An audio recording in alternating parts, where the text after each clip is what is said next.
বছর সাধারণ মানুষের দ্বারে না থাকে, আওতায় না থাকে, এই কেরানীগঞ্জ উপজেলায় 8 তারিখে এমন একটি গণ আন্দোলন সৃষ্টি হবে। নির্বাচন কমিশন এবং প্রশাসনকে ধিক্কার জানাবে। আপনারা বলেছেন নির্বাচনে আপনারা বলছেন বিপ্লবেও আপনারা পোস্টার ছেড়েছে, আপনার পোস্টারের উপর পোস্টার লাগাইছে, আপনি ওনাকে ক্ষতি করছেন, এটা দেখার বিষয় না।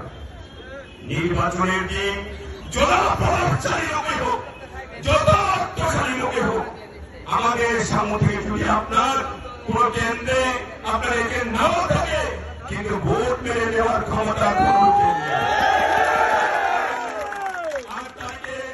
বছরকে বছর কষ্ট না করে, বছরকে বছর দুঃসময় না কাটিয়ে, বছরকে বছর অপমানিত না হয়ে, বছরকে বছর আপনার মা-বোনের কষ্ট না দিয়ে, বছরকে বছর আপনি তিনি চিকিৎসায় না মারা গিয়ে, বছরকে বছর আপনার সন্তানকে তুমি কিনতে করে বিদেশ পড়াতে পারে না, এই কষ্ট সহ্য করতে না পারে, একটা দিন দয়া করে আপনারা আপনার সন্তানের জন্য কষ্ট করে।